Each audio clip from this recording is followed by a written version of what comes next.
రాజేష్ ఎవరైనా చెప్తారా మీరు?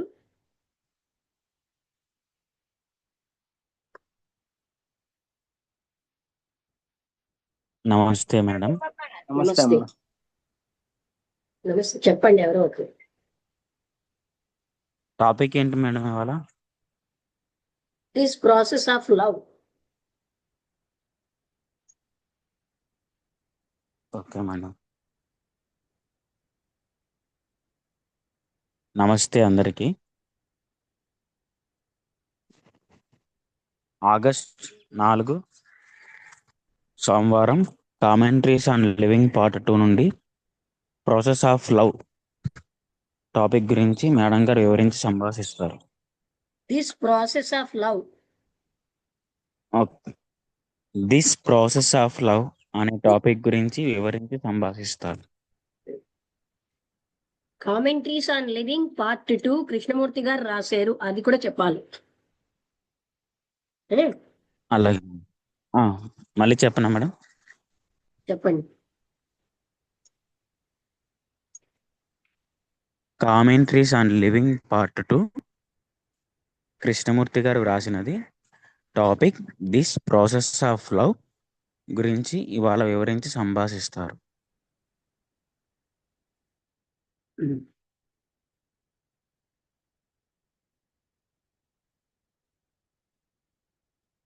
ఇంతకు ముందు మనకి ఆ ఎక్స్పీరియన్స్ అంటే అనే విషయం అయింది, అవునా? చెప్తాను ఆ టాపిక్ పేరు.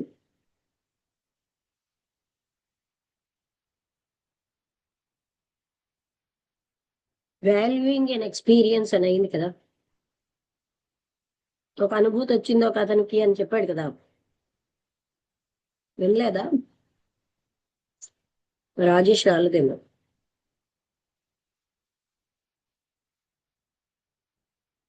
ఈశ్వర్ గారు మీకు గుర్తుందా? అమ్మా చెప్పండి.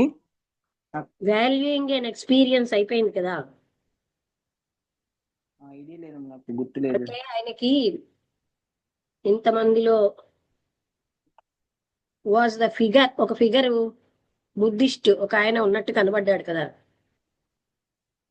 మరి మీరు వినలేదా? వినే ఉంటానేమో, నాకు సరిగ్గా గుర్తు లేదండి. ఓకే. రాముడుగా కనపడినట్టు.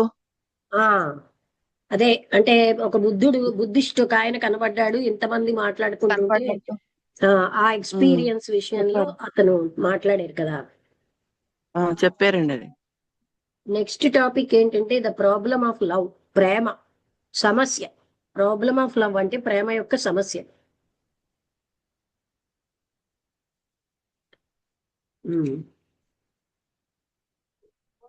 ఒక చిన్న బాతు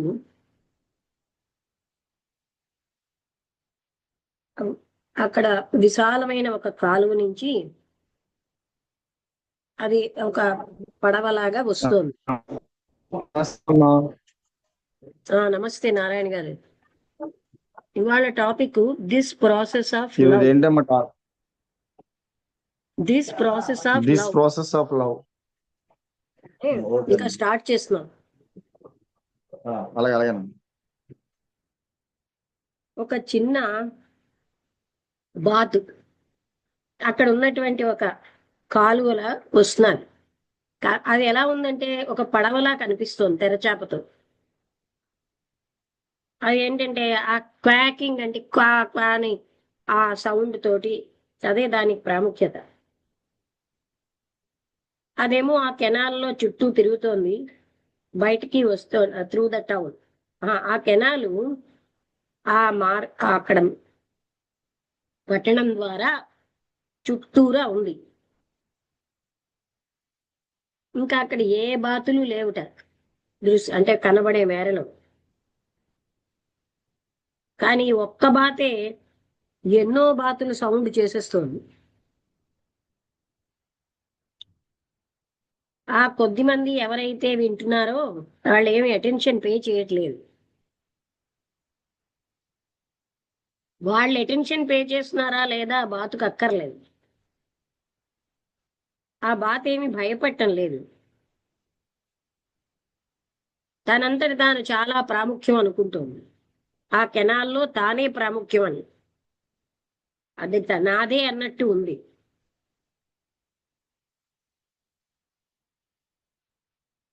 ఆ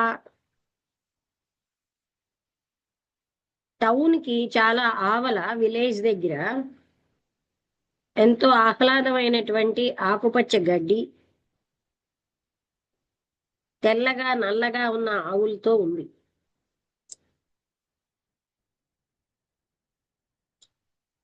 ఎన్నో మేఘాలు ఆ హొరైజన్ లో ఉన్నాయి. ఆకాశం దగ్గరగా ఉన్నట్టు అనిపిస్తోంది, భూమికి దగ్గరగా.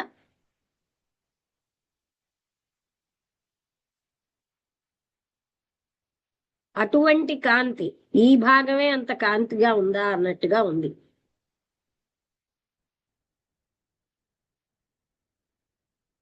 ఆ ల్యాండ్ ఏమో ఎంతో ఫ్లాట్ గా తన అరచేతిలాగా ఉంది. ఆ రోడ్డు బ్రిడ్జెస్ అన్ని దాటినట్టుగా ఆ కెనాల్ పైన ఉంది. అది ఒక సౌందర్యమైన సాయంత్రం. సూర్యుడు అస్తమిస్తున్నాడు ఆ పశ్చిమ దిశలో సముద్రం పైన. మేఘాలు ఆ సూర్యాస్తమయం సూర్యుడి కాంతిలో ఉన్నాయి.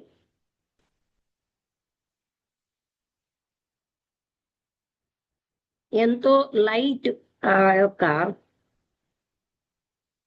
చారలు చారలుగా ఉన్న లైట్ నీలంగా రోజ్ కలర్ లో ఆ ఆకాశానికి లో ఉంది. ఆ వచ్చిన ఆవిడ గవర్నమెంట్ లో చాలా ఉన్నతమైన పొజిషన్ లో ఉన్నటువంటి వ్యక్తి భార్య. ఆయన చాలా టాప్ పొజిషన్ లో ఉన్నారు, కానీ క్వైట్ గా లేరు ఆవిడ. మంచి దుస్తులు వేసుకున్నారు, ప్రశాంతంగా ఉన్నారు, క్వైట్ గా అంటే మాట్లాడకుండా. ఆవిడకి తనకి చాలా పవర్ ఉన్న అది అనే ఒక పిక్యూలియర్ వాతావరణంతో, సంపదతో, అంటే ఎన్నో ఏళ్లే అలవాటైనటువంటి భరోసాతో, బీయింగ్ ఒబేడ్ అండ్ గెయిన్, అంటే ఆ విధంగా ఆవిడ అన్ని వస్తువులతోటి సంపాదించుకున్నారు. ఆవిడ ఒకటి రెండు విషయాలు చెప్పారు. ఇదేమిటి క్లియర్ గా తెలిసింది ఏంటంటే, ఆవిడ భర్త మంచి బుర్ర జ్ఞానం ఉన్న, అంటే తెలివితేటలు ఉంటే ఈవిడ డ్రైవ్ ఆయనకేమని ఎలా అంటే గైడెన్స్ అది ఇస్తారు. ఇద్దరూ కలిసి ఉన్నతమైన స్థానానికి వెళ్ళారు.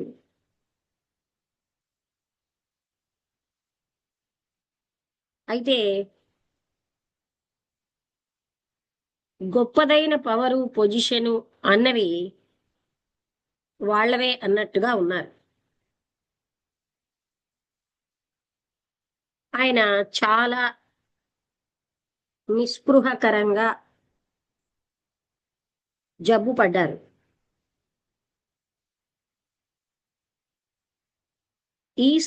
ఈ పాయింట్ లో ఆవిడ చెప్పలేకపోతున్నారు.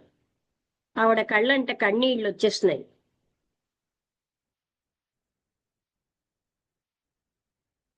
ఆవిడ ఇక్కడికి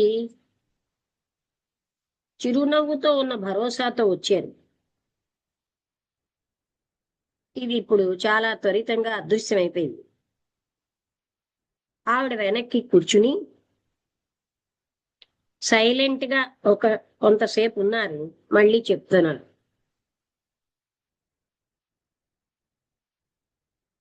నేను మీ కొన్ని టాక్స్ అన్ని విన్నాను. ఒకటి రెండు ప్రత్యక్షంగా అటెండ్ అయ్యాను. నేను మిమ్మల్ని విన్నప్పుడు మీరు చెప్పిన దాంట్లో చాలా అర్థం కనబడింది. కానీ ఇవి చాలా త్వరితంగా ఎస్కేప్ అయిపోతున్నాయి. నేను ఇప్పుడు చాలా ట్రబుల్లో ఉన్నాను. నేనేమనుకుంటున్నానంటే నేను వచ్చి మిమ్మల్ని చూడాలనుకున్నాను. నేను గట్టిగా చెప్పగలను ఏం జరిగిందో మీకు అవగాహన అయింది అనుకుంటున్నాను. ఈ మధ్య నా హస్బెండ్ చాలా ఎక్కువగా జబ్బు పడ్డారు.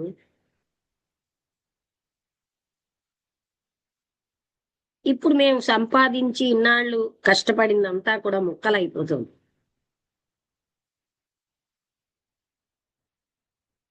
ఆ పార్టీ ఆ పని మాత్రం జరుగుతున్నాయి.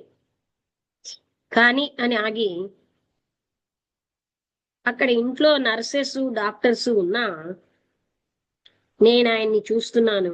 నాకు నేనుగా నెలల తరబడి నాకు నిద్ర చాలా తక్కువగా ఉంది.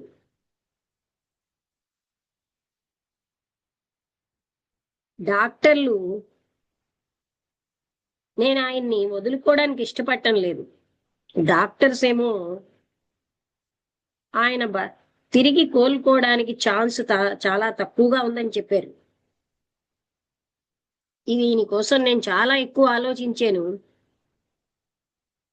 నేను నాకున్న ఆతురతతో చాలా సిక్ అయిపోయింది. మాకు పిల్లలు లేరు. మేము ఒకరికొకరు ఎంతో ఎక్కువగా సన్నిహితంగా ఉంటున్నాం ఇప్పుడు అని ఆవిడ ఆగారు. నిజంగా మీరు ఈ విషయంలో మాట్లాడి సీరియస్ గా ఉండి ఈ విషయం లోపలికి వెళ్ళదలుచుకుంటున్నారా అని అడిగారు. నేను చాలా నిస్పృహగా కన్ఫ్యూజన్తో ఉన్నాను. నేనేమనుకుంటున్నానంటే నేను సీరియస్ థింకింగ్కి అంత సమర్థత లేదనుకుంటున్నాను. కానీ నాకు నేనుగా ఏదో ఒక క్లారిటీకి రావాలనుకుంటున్నాను.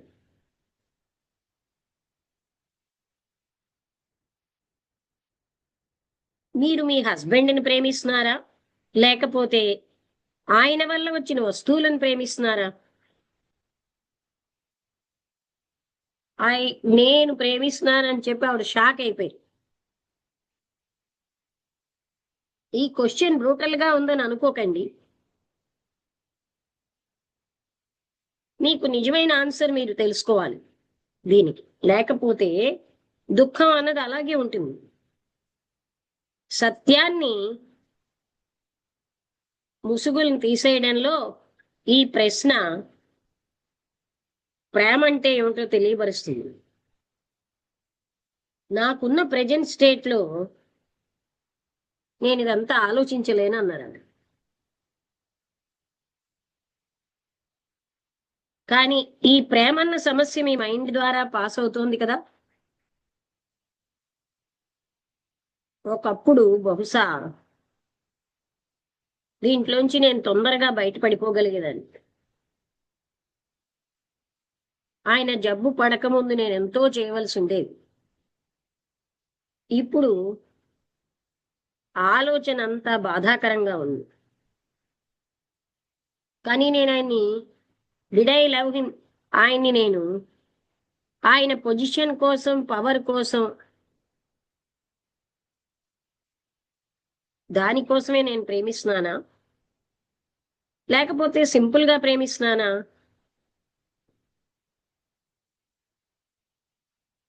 నేను ఆయన కోసం ఇంకా ఆయన లేరు అన్నట్టుగానే మాట్లాడుతున్నాను.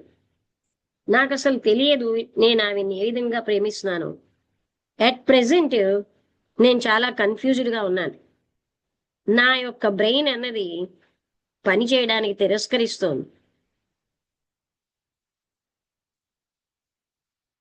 నేను ఇంకొకసారి వస్తాను, నేను రావచ్చు అంటే ఇంకా తప్పనిసరి అయిన దాన్ని అంగీకరించాక వస్తాను అన్నారు.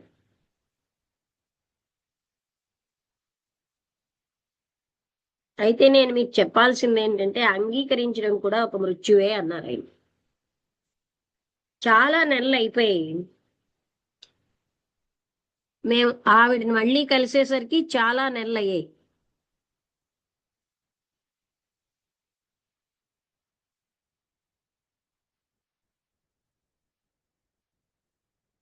పేపర్లంతా కూడా ఆయన మృత్యు కోసమే ఉన్నాయి.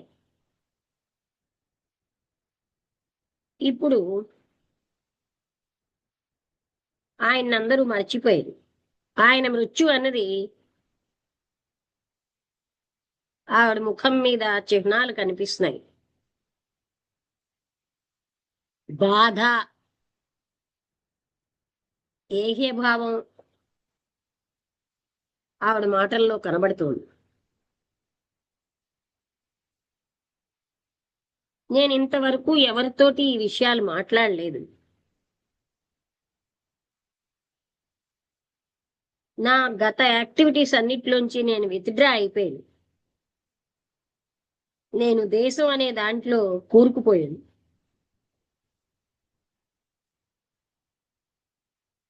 ఇది చాలా భయంకరంగా ఉంది. నేను కొంచెం మాట్లాడితే మీరేమన్నారు అనుకుంటాను.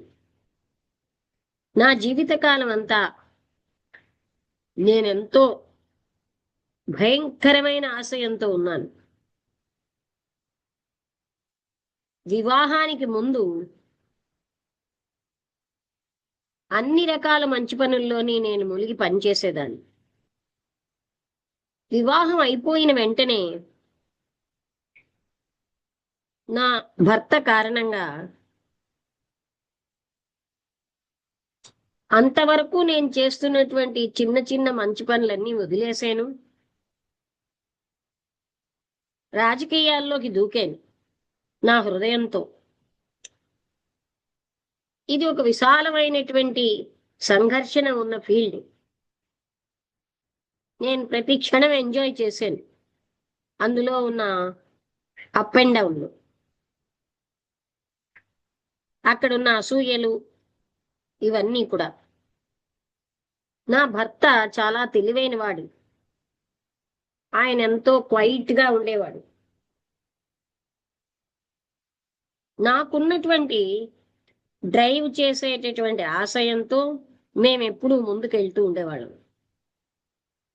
మాకు పిల్లలు లేకపోవడం బట్టి నా సమయం అంతా, ఆలోచన అంతా కూడా నా హస్బెండ్ని ప్రోత్సహించడానికే వాడాను. మేము కలిసి పనిచేసాం అద్భుతంగా, ఒకరినొకరు మెచ్చుకుంటూ అద్భుతమైన మార్గాల్లో. మేం ప్లాన్ చేసినట్టే అన్నీ జరిగేవి. కానీ నాకు ఒక భయం ఉండేది. ఇప్పుడు అంతా బాగానే జరుగుతోంది. ఒకరోజు 2 సంవత్సరాల క్రిందట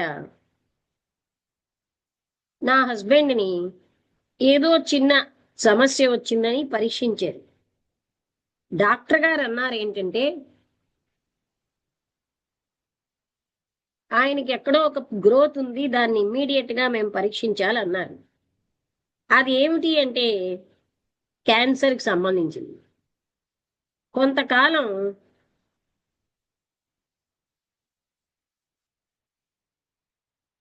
ఇదంతా మేము ఒక సీక్రెట్ గా ఉంచేసాం. కానీ 6 నెలల కిందట ఇది మళ్ళీ మొదలైంది. ఇది ఒక స్మాల్, చిన్న, మంచి పెద్ద ట్రబుల్ గా అయిపోయింది. నేను మీ దగ్గరికి చూడడానికి వచ్చినప్పుడు నేను చాలా నిస్పృహతో, దుఃఖంతో, ఆలోచించడానికి కూడా దుఃఖంతో ఉన్నాను. బహుశా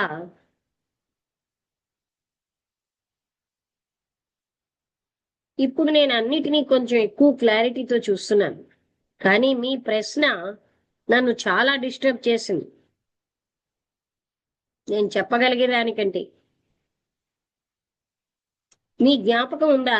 మీరు నన్ను నీ భర్తని ప్రేమిస్తున్నావా, ఆయన వల్ల వచ్చిన వస్తువులను ప్రేమిస్తున్నావా అని అడిగాను.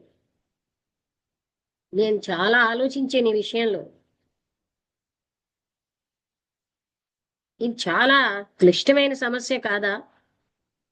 ఎవరైనా ఆన్సర్ చెప్పడానికి? బహుశా ప్రేమ ఏమిటో తెలుసుకునే వరకు వ్యక్తికి అది కష్టంగానే ఉంటుంది. అక్కడెక్కడ బాధ, ఎప్పుడు బాధ, ని- నిరాశ ఉంటాయి. ఎక్కడ ప్రేమ అంతమవుతుందో డిస్కవర్ చేయడం చాలా కష్టం. కన్ఫ్యూజన్ మొదలవుతుంది. మీరేమడుగుతారంటే, నా భర్త మీద ప్రేమ ఆయన యొక్క పొజిషను పవర్ తోటి మిక్స్ అవ్వకుండా ఉందా అని.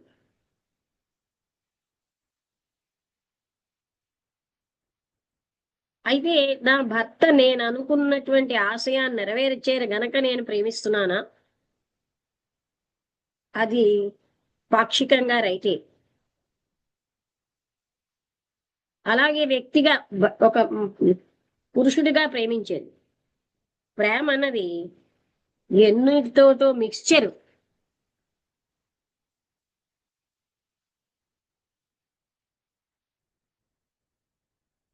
మీరు ఇంకొక దానితో ఐడెంటిఫై అవుతే అది ప్రేమ అంటామా? ఈ ఐడెంటిఫికేషన్ తనకి తాను ప్రాముఖ్యం ఎంచుకోవడం కాదా? రౌండ్ అబౌట్ గా ఒంటరితనం యొక్క దుఃఖం ఉన్నప్పుడు అది ప్రేమ అవుతుందా? ఇన్నాళ్ళు మీకు ఎంతో జీవితానికి ప్రాముఖ్యతనిచ్చిన వస్తువులు ఇప్పుడు లేవు అని అన్నది ప్రేమ అవుతుందా? ఒంటరిగానున్న దుఃఖం గాని ఇప్పుడు ఇన్నాళ్ళు మీకు ఏవైతే సంపూర్ణత్వాన్ని ఇచ్చాయో, ప్రాముఖ్యతనిచ్చాయో, అవన్నీ ఇప్పుడు లేవనుకోవడం ప్రేమ?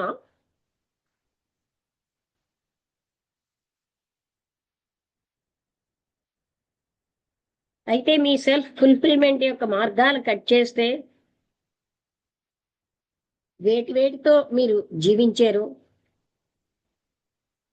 అది సెల్ఫ్ ఇంపార్టెన్స్ ని మీరు కాదనుకుంటే, అప్పుడు మీకు ఏమీ కూడా ఆకర్షణ అంటే అంటే ఎంచాంట్మెంట్ ఉండదు. బాధే, దుఃఖము, ఒంటరిగానున్న దుఃఖమే మిగులుతున్నాయి. అయితే ఈ దుఃఖం ప్రేమ అంటారా? మీరు ప్రయత్నిస్తున్నది ఏంటంటే నాకు చెప్పడానికి నా హస్బెండ్ నేను ప్రేమించలేదు అని, సంపూర్ణంగా ప్రేమించలేదని మీరు చెప్పలేకపోతున్నారు.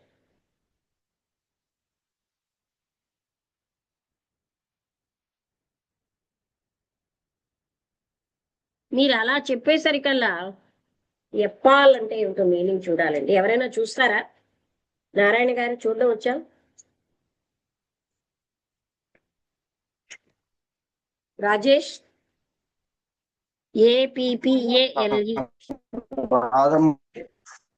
తీసుకున్నాను మేడం. గూగుల్ మీనింగ్ చూడండి.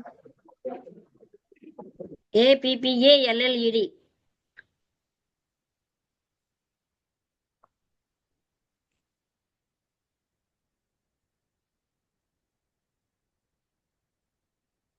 దిగ్భ్రాంతి చెందాడు.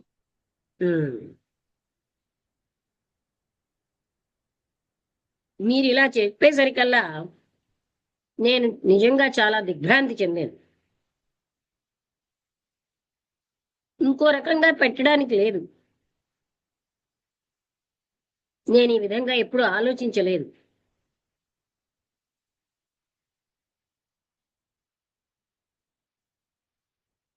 అయితే ఇలా జరిగేసరికల్లా నాకు నిజమైనటువంటి దుఃఖం ఉందా నా జీవితంలో? అఫ్ కోర్స్, పిల్లలు లేకపోవడం అన్నది ఒక గొప్ప నిస్పృహ.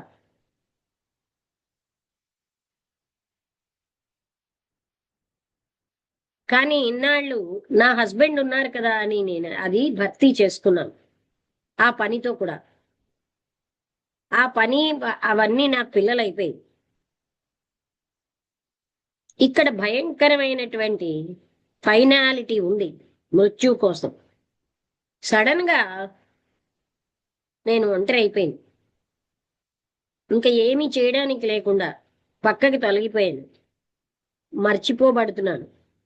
ఇప్పుడు నేను ఏం రియలైజ్ చేశానంటే ఆ సత్యం, మీరు ఇన్నాళ్ళు చెప్పిన దాంట్లో ఉన్న సత్యం నేను గ్రహించాను. కానీ 3 లేదా 4 సంవత్సరాల కిందట మీరు ఇలాగ చెప్పి ఉంటే మిమ్మల్ని నేను వినకపోదును. ఇప్పుడైనా నేను మిమ్మల్ని వింటున్నానో లేదో అని ప్రశ్నించుకుంటున్నాను. కేవలంగా నేను కారణాలు, నన్ను నేను జస్టిఫై చేసుకోవడానికి వెతుకుతున్నాను. నేను మళ్ళీ వచ్చి మీతో మాట్లాడనా అన్నారు ఆవిడ.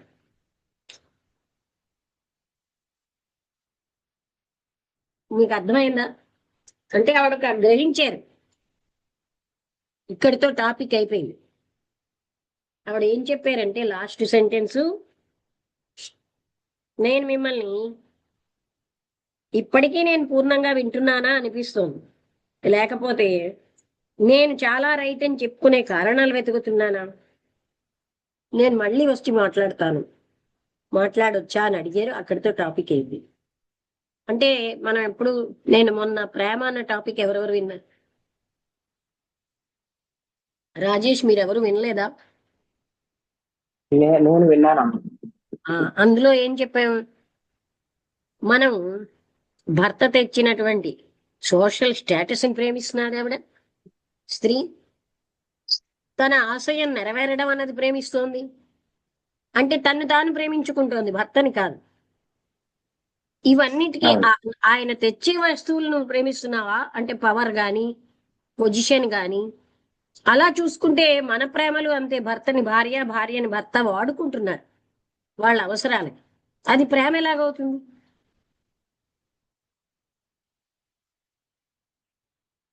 అదే ఇందులో చెప్పారు, ప్రాబ్లమ్ ఆఫ్ లవ్. నారాయణ గారు, మీకు అర్థమైందా? చెప్తారా?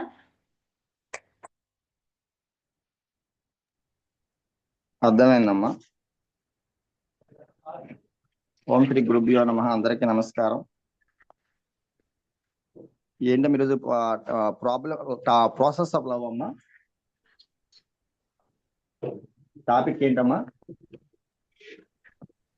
Problem of love. Hello, problem of love. Okay.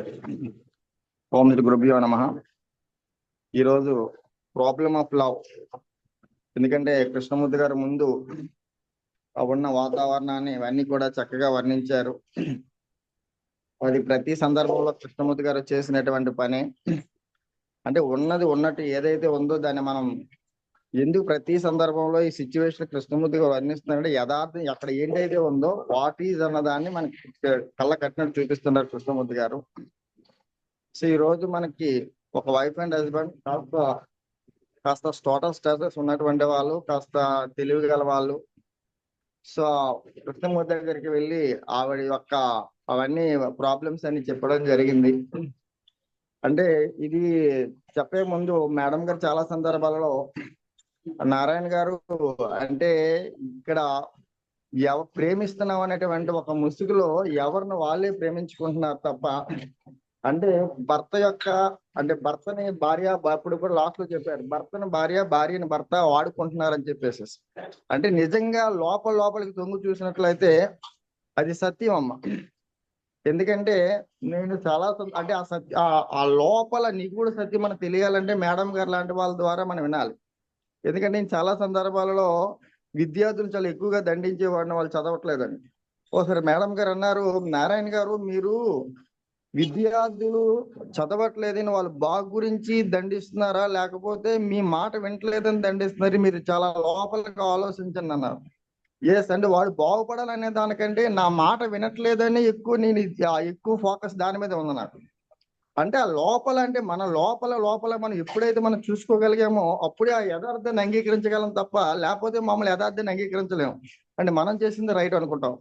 అంటే అందుకే కృష్ణమూర్తి గారు ఆవిడని అడిగిన వెంటనే, అంటే మీరు మీ భర్తను ప్రేమిస్తున్నారా లేదా భర్త యొక్క స్టేటస్ ని ప్రేమిస్తున్నారా, ఆయన తెచ్చినటువంటి వస్తువులను మీరు ప్రేమిస్తున్నారని అడిగితే, అంటే మీరు అడిగినటువంటి ప్రశ్న నాకు చాలా బాధాకరంగా ఉందని చెప్పి ఆవిడ సమాధానం చెప్పారు.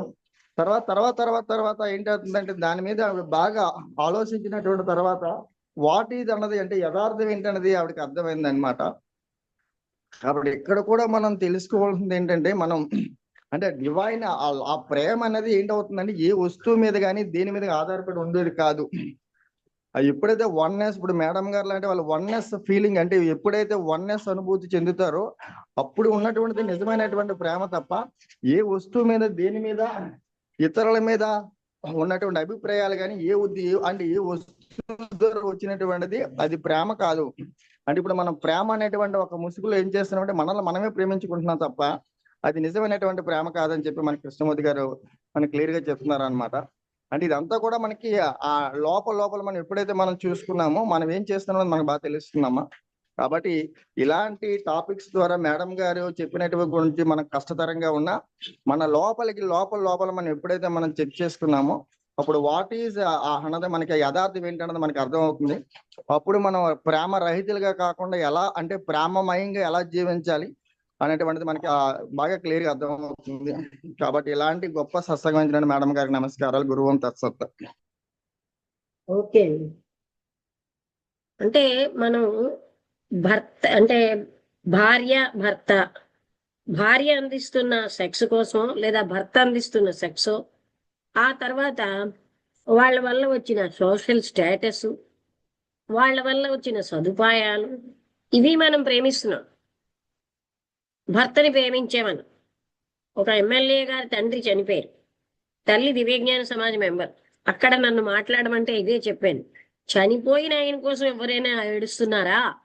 అయ్యో నాకున్న సౌఖ్యం పోయిందే అని ఆయనతో ఉన్న జ్ఞాపకాలు, ఆయన వల్ల వచ్చినటువంటి భోగభాగ్యాలు ఇవన్నీ పోయాయనే మన ఏడుపు. కానీ అసలైన ఆయన మంచి గతికి వెళ్ళాలని ఏడ్చేమా ఎప్పుడైనా?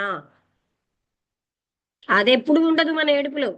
అయ్యో ఆయనతో ఇలా గడిపాం, అలా గడిపాం, ఇలా చేశారు, అలా చేశారు, ఇంత ఇంత ఆర్జించారు, ఇవే మనకి ముఖ్యం. ఇప్పుడు అవి లేవు, అందుకని మన కోసం మనం ఏడుస్తున్నాం, వాళ్ళ కోసం ఏడవట్లే. ఆ సత్యం కఠోరంగా ఉన్నది, సత్యం తెలియాలి కదా, అప్పుడే దుఃఖంలోంచి బయటపడతాం.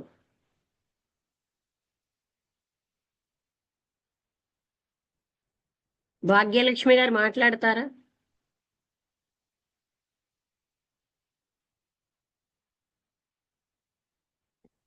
ఇవాళ నేను చెప్పినా వినపడదండి. మైకు ఊళ్ళో డాక్టర్ గారు పెట్టారు, వినపడదండి. ఆహా, మాకు వినిపిస్తుంది, మీ మైక్ వినబడలే. ఆహా, అదంతా వినబట్టం లేదు ఇక్కడ. అలాగే. అదే భార్యాభర్తల సంబంధం గురించి చెప్పుకొచ్చారు. ఇప్పుడు వాళ్ళు ప్రేమగా ఇప్పుడు ప్రేమగా ఉన్నప్పుడేమో బానే ఉంది. వాళ్ళు ఏదన్నా తేడా వచ్చి వాళ్ళకి ఏదైనా సేవ చేయవలసి వచ్చినప్పుడు నాకు బాధాకరంగా ఉంది, ఇది తప్ప రైటా అని చెప్పి నేను అందులో ఇమడలేకపోతున్నానని చెప్పి ఆవిడ అన్నట్టు సేవ నాకు అర్థమైందండి. వచ్చినప్పుడు అని కాదు, ఈయన చనిపోతారని తెలిసినప్పుడు వచ్చారు ఆవిడ. డాక్టర్లు ఇంకా చనిపోతారని చెప్తున్నారు, మేమిద్దరం ఎంతో హాయిగా ఉండేవాళ్ళం, ఆయన చనిపోతారన్నది నేను ఆమోదించలేకపోతున్నాను, తట్టుకోలేకపోతున్నాను. ఆ తర్వాత చనిపోయాక వచ్చారు, చాలా నెలలు అయ్యాక.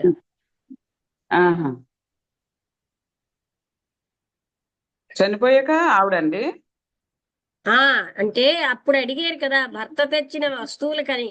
వస్తువులంటే మామూలు వస్తువులే కాదు, పవరు, పొజిషను, ఆ సంపద, వీటిని ప్రేమిస్తున్నావా, భర్తను ప్రేమిస్తున్నావా అని అడిగారు.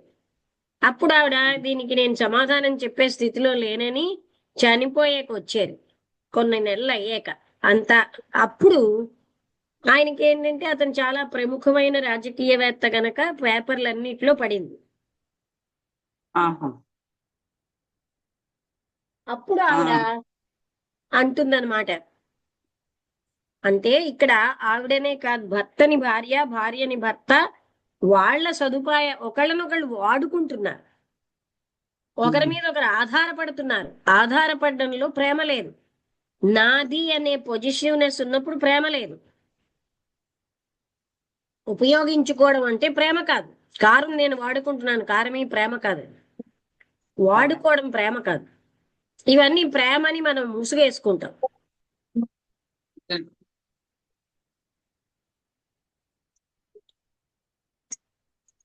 అర్థమైందా? అర్థమైందండి, అర్థమైంది. ఎందుకంటే ఇప్పుడు వాడుకుని వదిలేయడం అది కరెక్ట్ కాదు కదండి, అది కరెక్ట్ కాదు. ఇప్పుడు దాని వల్ల మనకు బాధ ఏముంది? వాడు భార్యను భర్త ప్రేమించడం, భర్తను భార్య ప్రేమించడం వాళ్ళ స్వార్థం కోసమే అని యజ్ఞవల్క మైత్రేయులు కూడా అనుకున్నారండి. కాకపోతే వాడుకున్నాము ఇప్పుడు విషయం అది, కానీ చివరి దశలో మరి వాళ్ళని చూడాలి కదా. అక్కడ అంతవరకు చూడాలి చూడకపోవడం కాదు, ఇక్కడ ప్రేమ. ద భర్త ప్రాబ్లమ్ లేకపోతే ఆఫ్ లవ్ ఉండలేకపోతుంది. అంటే మనం ప్రేమ అన్న వాటిలో ప్రేమ వాళ్ళ మీద ఏమి అంటే మనమే ప్రేమించుకుంటున్నాం. వాళ్ళ వల్ల వచ్చిన సదుపాయాలు, ఆవిడకి పవర్ వచ్చింది అంటే వాళ్ళు చాలా మంచి పొజిషన్ లో ఉన్నారు పొలిటికల్ గా, రాజకీయంగా. అందుకని అవి ఆ పవర్ ని ఆవిడ ఎంజాయ్ చేస్తుంది. అవి ఆవిడ ప్రేమించింది. ఆవిడే కాదు, మనం అంతే. కనుక ఇది అర్థం అవుతే ఆవిడ దుఃఖం పోతుంది. అహో, నేను వీటినే ప్రేమిస్తున్నాను. ఎందుకంటే మనందరికీ కూడా ఇది తెలియాలి. మనమే మన ఇష్టాయిష్టాలకు అనుగుణంగా భర్త ఉంటే ప్రేమిస్తాం, అంటే మన ఇష్టాయిష్టాలను ప్రేమించుకుంటాం. మనకి వాళ్ళ వల్ల సౌఖ్యము, సుఖము, సోషల్ స్టేటస్ వస్తే ప్రేమిస్తాం, లేకపోతే ప్రేమించాం. అవును.